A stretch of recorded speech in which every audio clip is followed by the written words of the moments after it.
And thanks so much for joining me. It is wonderful to be here, Brian. Thank you for having me. So, as you know better than anybody, the discourse has devolved into a level of cruelty that we haven't seen before. What was disqualifying just a few years ago now Right. not only feels fine, acceptable, but actually rewarded. You have administration officials saying that the victims of ISIS aggression are domestic terrorists. You have J.D. Vance coming out and saying that it's okay. You don't have to apologize for being white. Just days ago, Donald Trump put a picture of your face on an ape's body. And so again, this is kind of, we've seen the de-evolution of the discourse. How do we come back from a place that we have fallen into? Well, first of all, I think it's important to recognize that the majority of the American people find this behavior deeply troubling. It is true that it gets attention. It's true that it's a distraction. But as I'm traveling around the country, as you're traveling around the country, you meet people. They still believe in decency, courtesy, kindness, and there's this sort of clown show that's happening in social media and on television. And what is true is that there doesn't seem to be any shame about this among people who used to feel like you had to have some sort of decorum and a sense of propriety and respect for the office, right? So that's been lost. But the reason I point out that I don't think the majority of the American people approve of this is because ultimately the answer is going to come from the American people. And we just saw this in Minnesota, in Minneapolis.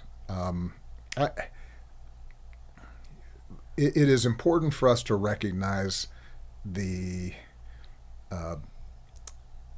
unprecedented nature of what ICE was doing in Minneapolis, St. Paul, the way that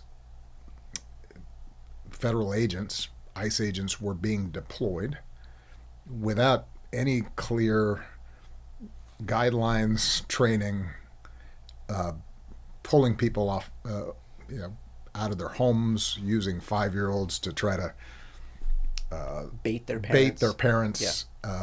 All the stuff that we saw, tear gassing crowds simply who were standing there, not breaking any laws. So the rogue behavior of agents of the federal government is deeply concerning and dangerous. But we should take a moment to appreciate the extraordinary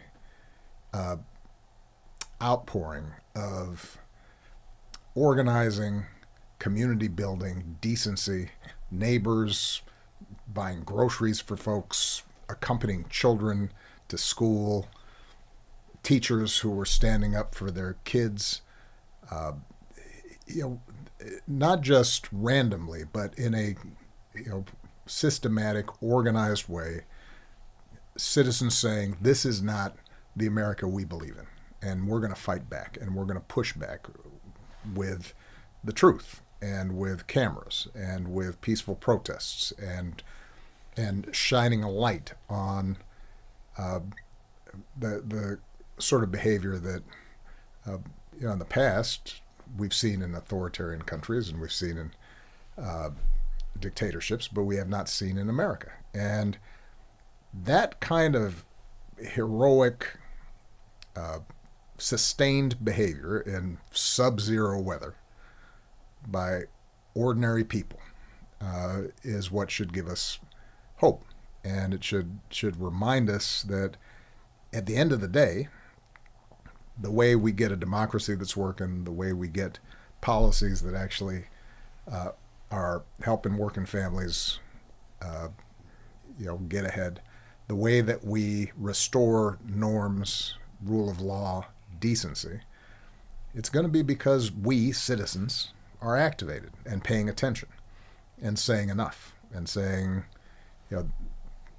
we have a different idea of what the American family should look like, and community should look like. And that is what I'm seeing across the board.